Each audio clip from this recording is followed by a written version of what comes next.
So the Boston Bruins trading for Taylor Hall, that has been finalized. He's going to Boston along with Curtis Lazar. The Sabres getting Anders Bjork and a second-round pick in return. It was such a whirlwind of a year. It went pretty badly, obviously. You look back on what you could do better and look forward to the future. And obviously, I'm so happy and excited to be a part of the Bruins. And I can't wait to play, and I can't wait to be a part of a group like that.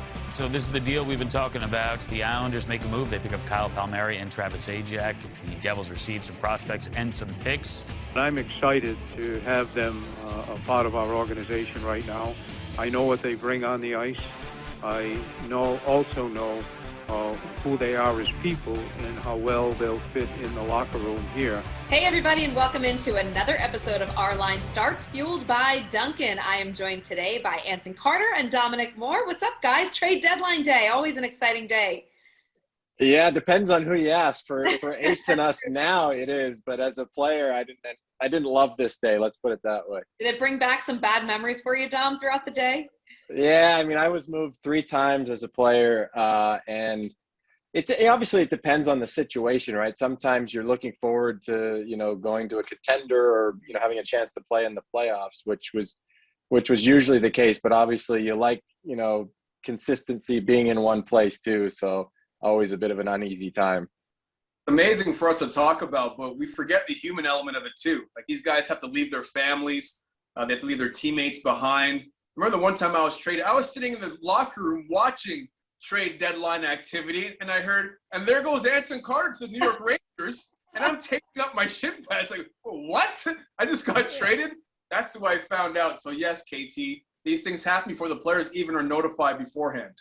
Yeah, and I think a year like this year, to bring up your point, Anson, just about, the human element of trades and really the human element of professional sports. And I know all of us deal with it in our personal lives when you try to explain to people, like, yes, it's wonderful. And yes, they're living their dream and they make a lot of money and they're playing a game for a living. But there is a humongous human side to all of that and some consequences of having that. And one of which is being traded and having to leave your family behind during a pandemic when there's just so much uncertainty. So I give all the players a lot of props that got moved, that waived their clauses because they wanted to go to teams that would be successful and that would win and ultimately deliver all of us a great postseason. So let's talk about some of the moves that happened today. And I think the biggest trade that everyone's been talking about is the acquisition of Taylor Hall by the Boston Bruins. This now becomes the 4th team, you guys, in 2 years that Taylor Hall will be on, but they acquire Taylor Hall and Curtis Lazar from the Sabres for Anders Bjork and a 2021 second-round pick. They also, the Boston Bruins, acquired defenseman Mike Riley from the Senators in exchange for a third-round pick in the 2022 draft. Now, guys, the Boston Bruins, at time that we are taping this podcast, are in the 4th place in the Eastern Conference. A bit of inconsistencies throughout the year, but there's no question that we all think they're a playoff team. Dom, I'm going to start with you. Living in Boston as you do, what did all of these moves for the Boston Bruins tell you when you saw them? Well, to me, this was highway robbery from Don Sweeney. I mean, this was incredible job of Sweeney. His team in a really tough place. They've been decimated with injuries. They're not playing as well as they would have liked. And Sweeney goes out and does this and brings in a guy of Taylor Hall's caliber. I know Taylor Hall has had a season to forget, but let's not forget, he's been these players are a product of their environment, and Buffalo has been a very difficult environment to be in for everyone that's been involved in that organization this year. So I think what Sweeney's been able to do without giving up all that much, I mean, it's player for player. You could debate, the value going back between Lazar and the other player, Bjork, going the other way. But I think, let's not forget, Buffalo's retaining half the salary as well. This is a tremendous deal for Sweeney, especially when you compare it to some of the other returns.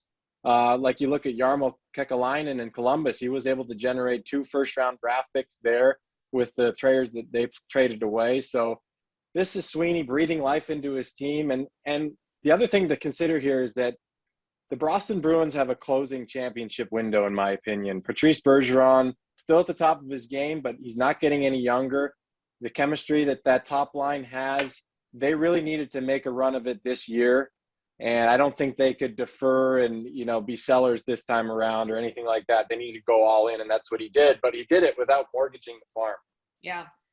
I had to check just now. I was checking down my phone. It wasn't like I was ignoring you there, Dom, but I was checking my phone because this isn't the year that Taylor Hall won the MVP. Last time I checked, he had 2 goals. I mean, the guy had 2 goals. Buffalo Sabres were the worst team in hockey, and Taylor Hall wasn't the solution this year. So do I think he's going to help the Boston Bruins? Absolutely, but I don't think he's going to add value the way, like, say, a Foligno will in Toronto, and it just depends on what teams are willing to give up. So from the outside, it might look like that Donnie Sweeney robbed the Buffalo Sabres, but I don't think teams are knocking on the door with first-round pick offers for Taylor Hall. The games that I've watched Taylor Hall play this year, he's been okay, and I've always wanted to see Taylor Hall give me more and bring more to the table. I haven't seen it. Now, granted, they're decimated with COVID and, you know, all those issues that were happening to them and not having his number 1 center, Jack Eichel, be there, but I'm thinking they're lucky they got Anders Bjork. I watched him play at Notre Dame. He was the best college hockey player I saw play that year.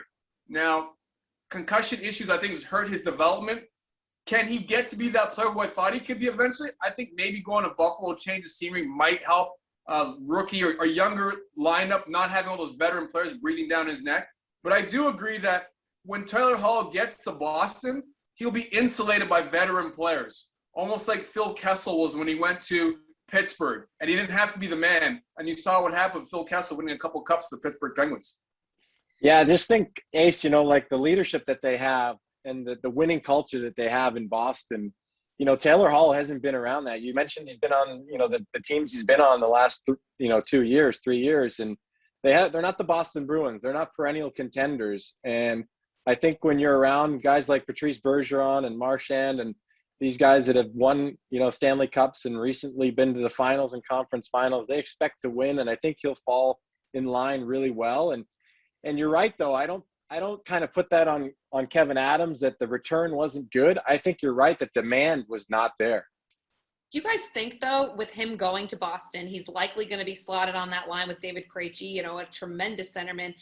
That's where we would project he would be. He's certainly not playing on the top line. But, you know, you look at that, and Ace, you brought up his MVP year. I mean, can he regain that MVP caliber form of 2018 with a player like David Krejci and a team, as Dom mentions, with veteran leadership like the Boston Bruins? Yeah, I certainly think he can, and Dom was spot on when he said that.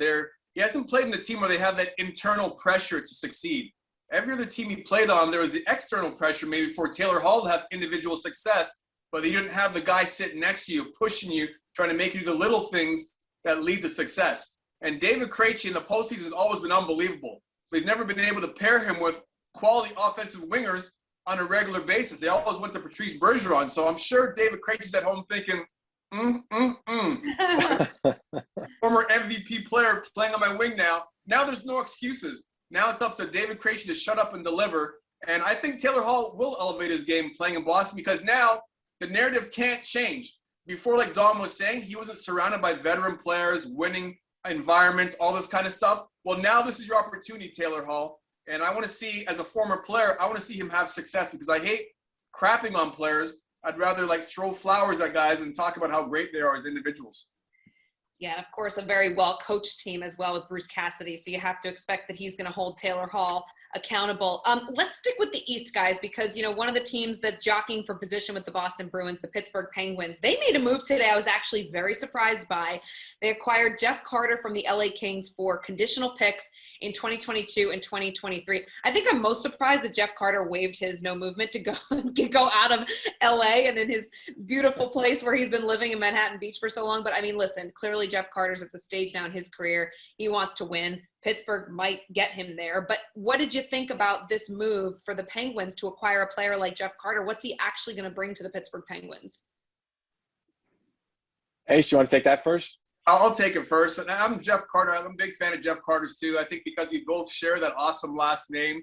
But if I'm Jeff Carter, I'm thinking Manhattan Beach or Pittsburgh. Manhattan Beach or Pittsburgh. No disrespect, Pittsburgh fans. And I know Pittsburgh's an awesome sports market. It's a great hockey market. But that's something you had to consider. And KT, you're talking about players leaving their families. That's a long ways for Jeff Carter to be without his family. And that's kind of why I thought the moves that Lou Lamoriello made before were brilliant, because the guys could still stay so close to their family going from New Jersey to New York.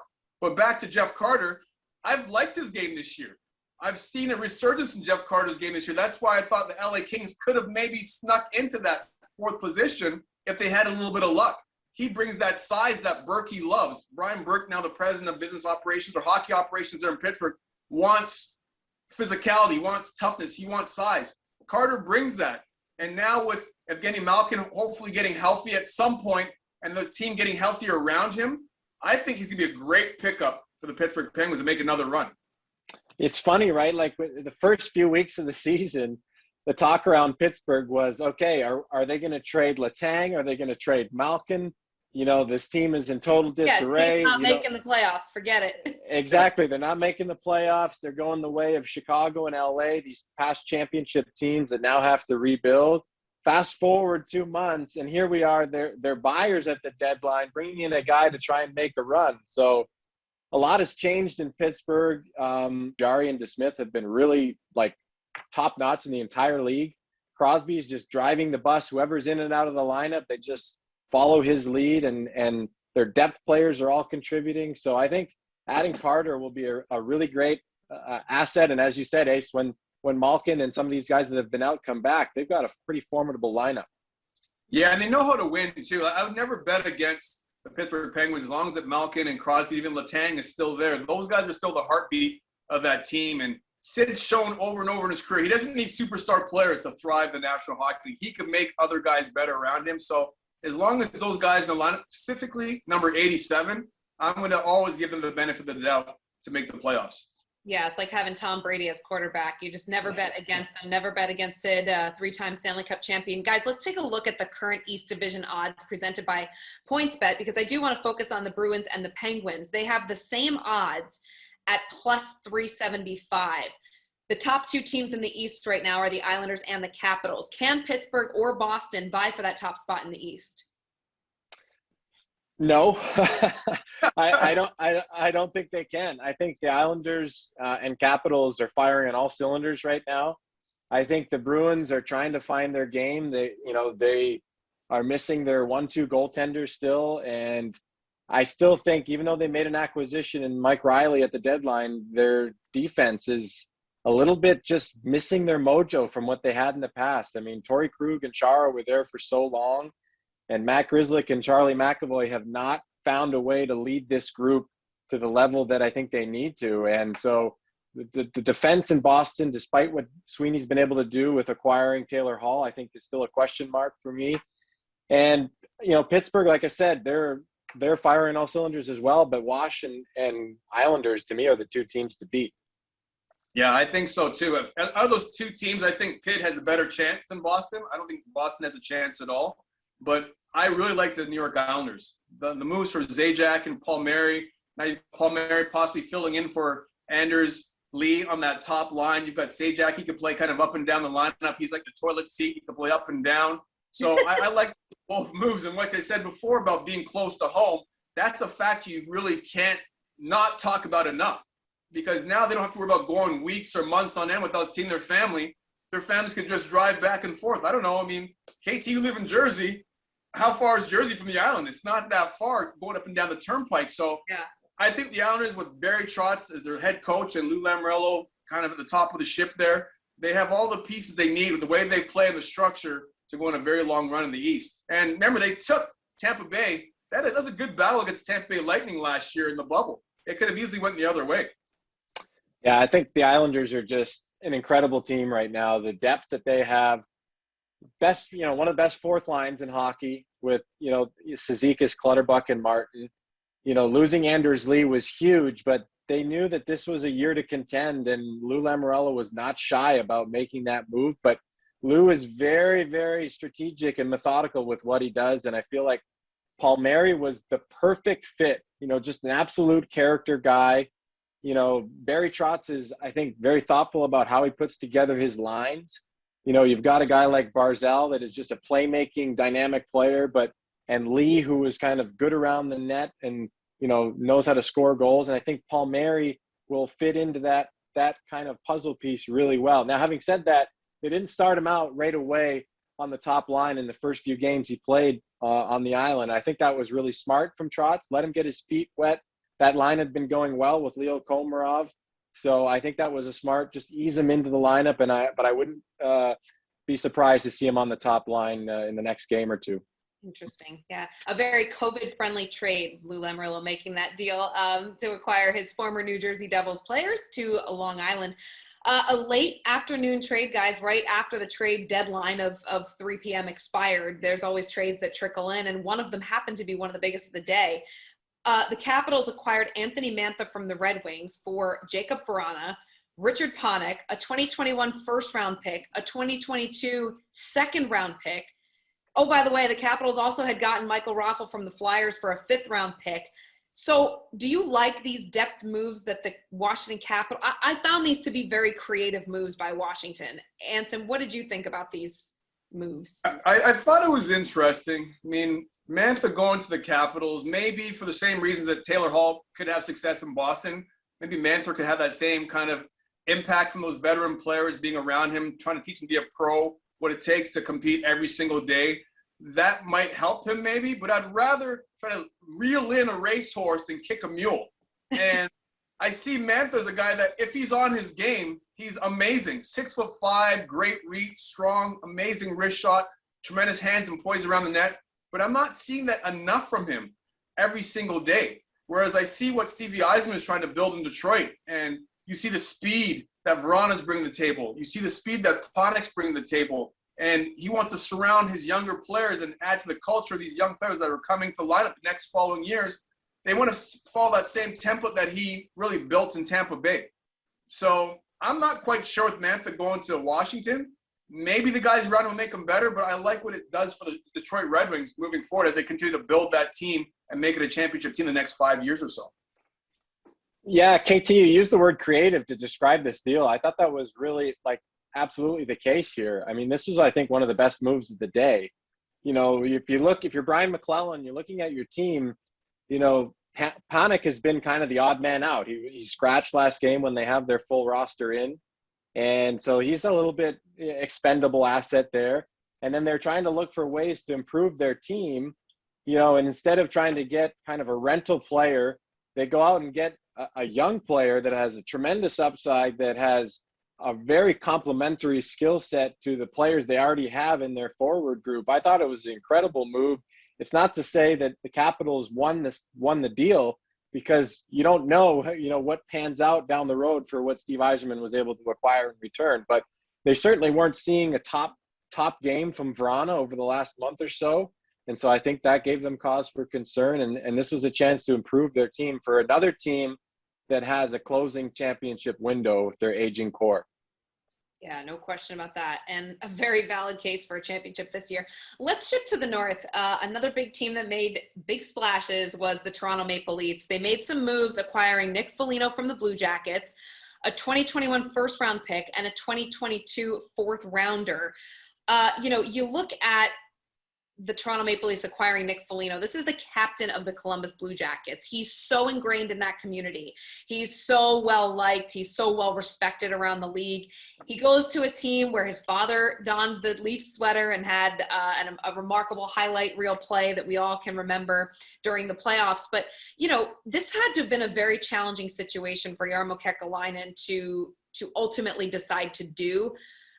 But he wants to win a Stanley Cup, Nick Foligno. So, Dom, you know, your thoughts on going to a hockey hotbed from a city like Columbus for Nick Foligno. And I know he's played in Canada before, but what is he going to provide for this Leafs team, and how is it ultimately going to affect him as well up there?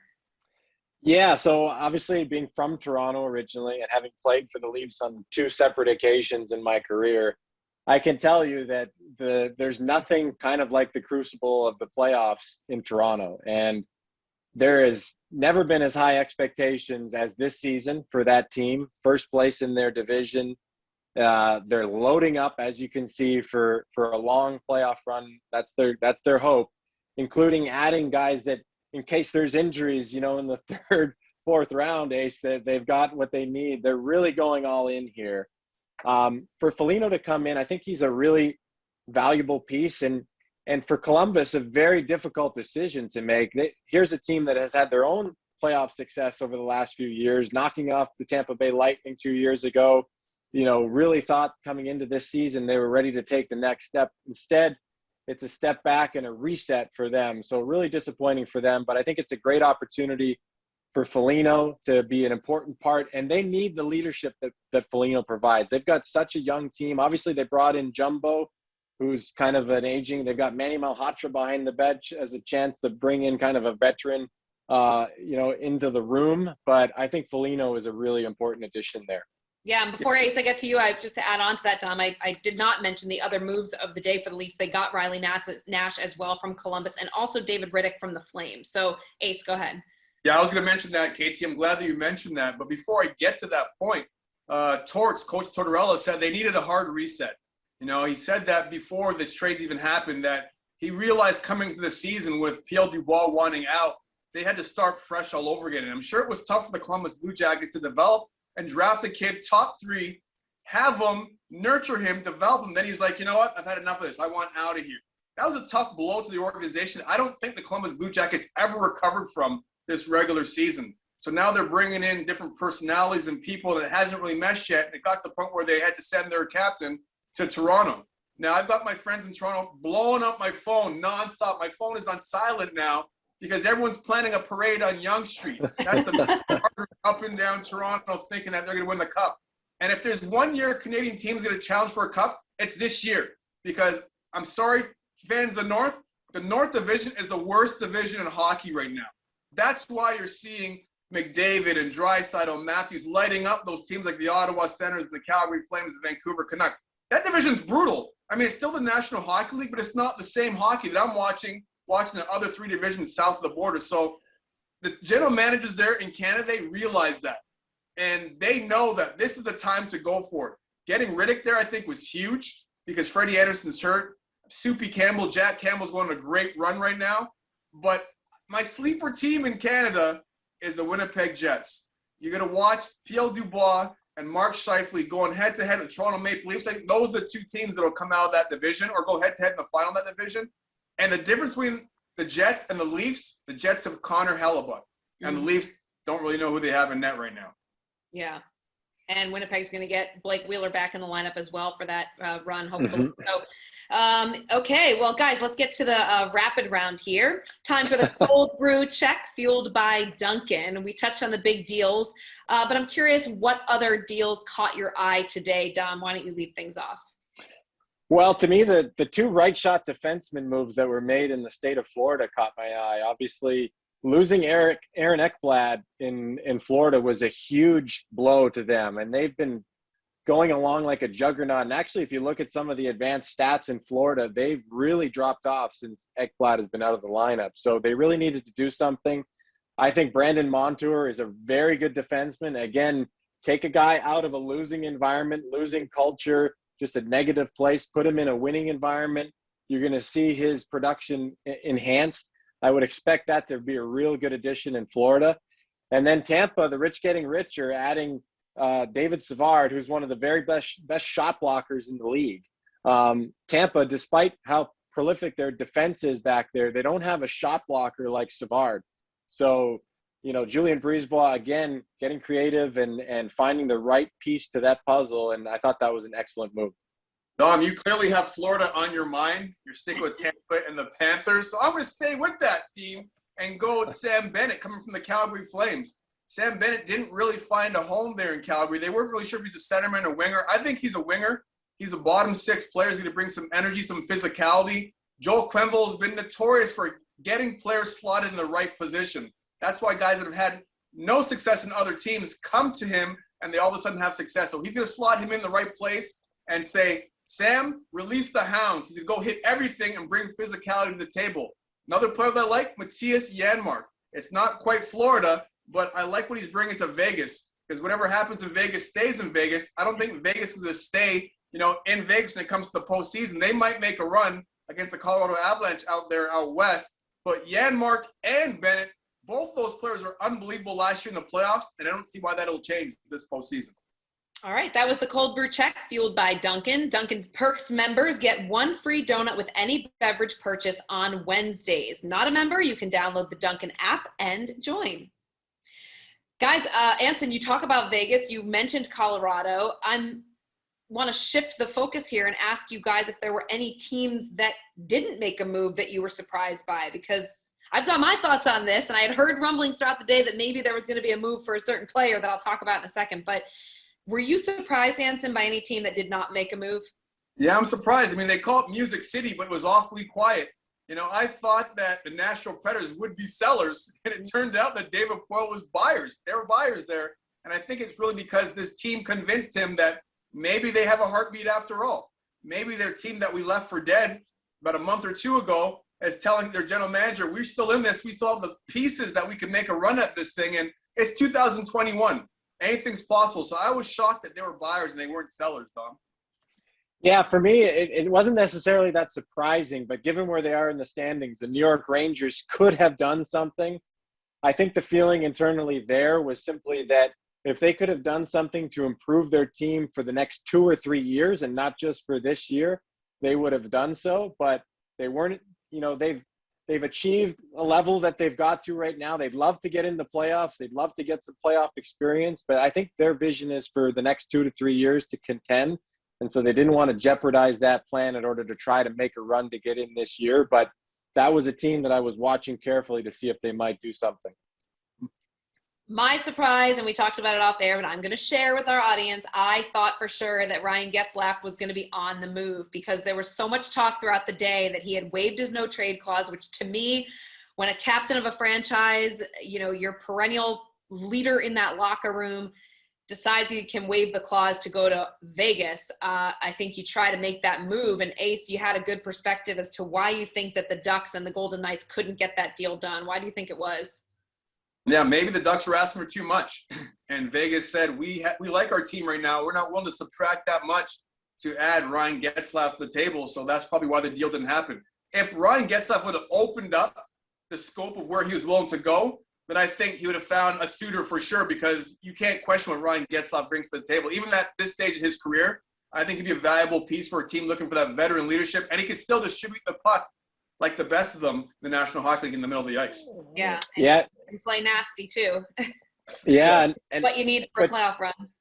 I just think too, you know, KT, to that question, I think this is such a weird year, you know, and not only the COVID and all of that, you know, changed the marketplace, but the next few years with the flat cap, you know, you're seeing teams that approach this deadline very cautiously because they want to keep all their options open going forward in terms of crafting their teams and building the puzzle pieces together to fit under the cap and contend. So I think it was not easy to get deals done this year. And you mentioned the word creative, you know, when we were talking just a while ago. I think that was the way a lot of these deals got done. They had to be creative. Yeah. And Anson, just to backpedal a second to your point about if Ryan Getzlaf had opened up to a couple other teams, it was known that he wanted Vegas because of its close proximity to where he and his family live, of course, in the Anaheim area, in Los Angeles. And so certainly family reasons we can all sympathize with as to why he didn't open it up more. Very curious to see what happens to Ryan Getzlaf's future, though, because I truly believe he would be an asset as a veteran presence to many teams in the NHL trying to make a run. Given the 4 divisions, guys, you know, when you look at the big deals that were made today, is there any team that you didn't expect would now make a run for a cup that is after the deals that they've made today? For me, the contenders are the contenders, and you know they all kind of stepped up to the plate to try and, you know, add assets to their pieces, and all of them wanted, you know, was kind of go big or go home time. And for me, Ace, that you look at, for me, Colorado, they're a team that to me is the best team in the NHL right now. They did what they had to do. Toronto, despite what you may think about the North Division, they did what they had to do to put themselves in a position to make a run. Time will tell, though, whether these were the right decisions, because you make those go big or go home moves and you lose in the first round. Well, hey, that's the risk reward that you've got to play that game for. And last year, I thought Tampa had the best decor. Getting Savard, sneaky move by Brisebois, their general manager. But the biggest acquisition hasn't been made yet. They potentially could get Kucherov, yes, you know, at some point this year if they have a decent run. So talk about MVP candidate. Getting Kucherov, a well-rested Kucherov, I mean, would be unbelievable. That's a very valid point. They're about to make the biggest trade by acquiring Kucherov off IR, and that would be exciting for the playoff run. Guys, before I let you go, best trade deadline story that you've got from your career. Is there a player you played with that you got at the deadline? I mean, Dom, you've got a whole book of stories, but what's the best one? Tell us. Oh, gosh, I don't know. I mean, I just think the trade deadline is – for me, it was always a nervous time because I was always on short-term deals, Ace. And so I knew I was a guy, if our team, like when I was in Tampa, we had made a run to the conference finals. The next year, we were not a playoff team. And so I knew I had an expiring deal, smaller contract I could fit in. And, you know, teams always looking for kind of like those role-playing players at the deadline. And so it was always a nervous time for me. But also on the flip side, it gave me some of the best memories of my career. So I got traded to Montreal before the deadline. 2010, we went to the conference finals. We upset Washington and Pittsburgh in the opening rounds. So I wouldn't trade it for the world, I have to say. I've had a couple of interesting scenarios. I've been traded a few times during trade deadline day. The one time I was in Edmonton, I learned about the trade, getting ready for morning skate, watching TV with the boys in the room, which was a little bit awkward. But then after that, I think I would have to say the first time I was traded while I was actually a pro. So it was my rookie year in National Hockey League. I was in Washington, and I didn't really play that much. Like, speaking of being in the toilet seat earlier, I was in the toilet seat up and down for the minors. So I didn't have to clear waivers. We had a veteran team. I think our Keith Jones was the second oldest guy in their team. I was 21 or 22. I think Jonesy was 30. So we won't mention that. Right. I'm in the basement of my roommate from college, Terry Kiernan. So I lived with two field hockey players at state, and Terry's family lived in Virginia. So I'm at Terry's place and her parents' place watching, they're called the Washington Bullets at the time before they changed the Wizard. And across the bottom, the ticker says, Caps make blockbuster deal. Huge news at halftime. So I look over at Terry, I'm like, oh my God, I wonder who got traded. Was it Pivo? Was it Bondra? Pavanka or Bondra on our team? So I turned my phone back on because I got the Motorola smartphone. I got the StarTAC. And back then, you turn your phone off to save your minutes. So you weren't getting $1,000. I turned my phone on, and I called Jason Allison. I'm like, Allie, we're finally going to play. We never played all. We're finally getting an opportunity. Like, blockbuster deal, who got traded? He goes, we got traded, dumbass. And I was like, what? Blockbuster deal? He goes, yeah, I know. It was like Jim Carrey, yourself, and me for like Talkett, Ranford, and Oates. So I was like, no way. So automatically I checked my voice. I said, you've got 300 voicemails. And I was like, what? Oh, gosh. That turned. Harry Cinda's looking for me. My mom's crying on my voicemail because back then my mom's like paranoid because I get traded to Boston, and she's like, you know the history of Boston with like black people? I was like, no. I just know about the Tea Party, and that's about it. She's like, well, be careful there. You could be okay. I was like, Mom. I got this. It's all good. So that was my trade. I love that. A little bit of a rookie move, though, Ace, turning the phone off on trade deadline day. I didn't think I was getting traded, and I was the lowest paid guy in the team. I was only making $275, so I wasn't getting dinged for $1,000, Dom. It wasn't happening. Well, it ended up being the best trade of your life, Anson, because, right, you met your beautiful wife, Erica, in Boston. Best 4 years. Besides my time at Michigan State, yes, KT, I agree. Best 4 years of, well, Edmonton was pretty close, too. Like, not my time. I would say if I compare the front office now than it was then, I wish I played for Cam Neal in the group now, because the front office then, we had a chance to build a solid team. We had Joe Thornton, Jason Allison, myself, Sergei Samsonov, Kyle McLaren, Byron Foley. We had pieces for a nice core, but it was always about the Benjamins there in Boston, and never happened. But I love the city. Great market. Unreal hockey fans. I love my time in Boston. Loved it. Amen. I agree. I enjoyed my time in Boston, and Dom enjoyed his time so much so at Harvard in Cambridge that he decided to move there as well. So, and for the Bruins, let's not forget, I spent the year for them too. That's true. Okay. One year of the 95,000 other teams you played on, we'll count it. Well, guys, it's been fun. Looking forward to catching up with you next week and seeing how all these trades factor in on the ice. I always love the couple broadcasts after the trade deadline, because you've got guys that are trying to prove themselves to their team. You've got players that want to play well for their new teammates, and it's always good hockey on the ice. So looking forward to working with you guys, but that's going to do it for this edition of Our Line Starts, presented by and fueled by Dunkin. We hope you join us next time.